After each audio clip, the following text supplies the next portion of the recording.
15 अगस्त 1947 वो दिन जब भारत ने लगभग 200 साल की ब्रिटिश गुलामी से आज़ादी हासिल की। लेकिन आज़ादी की उस सुबह के साथ आई सबसे काली रात, भारत पाकिस्तान का विभाजन। ये केवल भूमि का बंटवारा नहीं था, ये घरों, परिवारों और दिलों का बंटवारा था। करीब 1.5 करोड़ लोग बेघर हुए, लाखों जानें गईं और एक साझा इतिहास हमेशा के लिए दो हिस्सों में बंट गया। ये कहानी है उस सपने की जो आज़ादी के साथ साथ एक त्रासदी में बदल गया, भारत के विभाजन की कहानी। ब्रिटिशों के आने से पहले भारत विविधताओं का देश था, भाषाओं, संस्कृतियों और धर्मों का संगम। हिंदू, मुस्लिम, सिख, जैन, ईसाई सब सदियों से साथ रहते आए थे।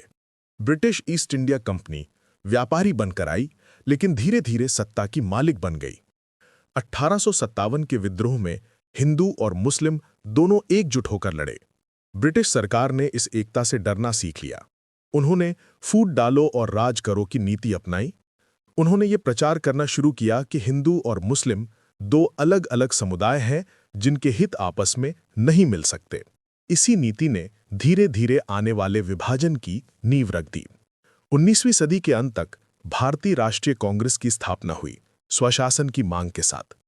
दादा भाई नौरोजी, गोपाल कृष्ण गोखले और बाल गंगाधर तिलक जैसे नेताओं ने हिंदू मुस्लिम एकता पर जोर दिया।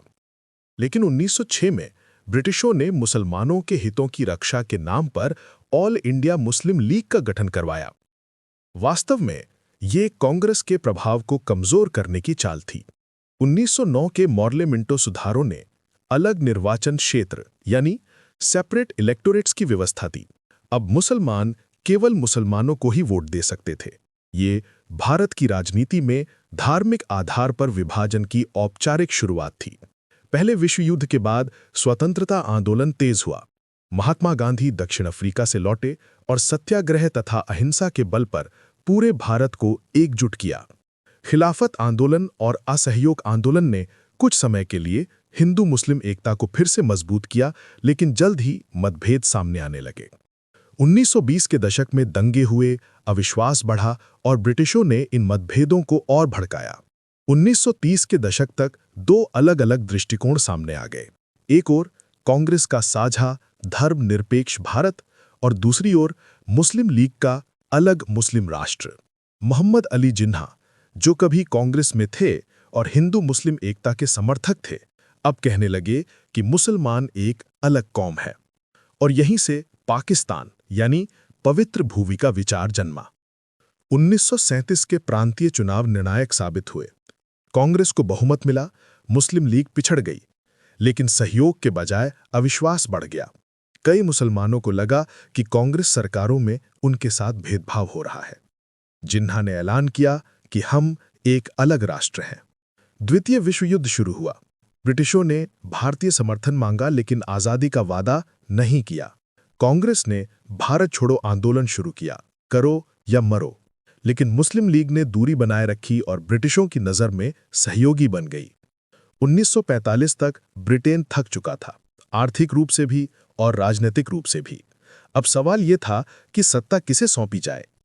1946 के चुनावों में मुस्लिम लीग ने मुसलमानों के लिए आरक्षित लगभग सभी सीटें जीत लीं। मार्च 1946 में जिन्ना ने औपचारिक रूप से पाकिस्तान की मांग रख दी। मार्च 1947 में भारत के अंतिम वायसराय लॉर्ड माउंटबेटन भारत आए। उनका उद्देश्य था जल्द से जल्द सत्ता का हस्तांतरण। मूल योजना के अनुसार ब्रिटिश जून 1948 में जाने वाले थे, लेकिन उस समय तक बंगाल, बिहार, नोआखाली और पंजाब में सांप्रदायिक हिंसा भड़क चुकी थी।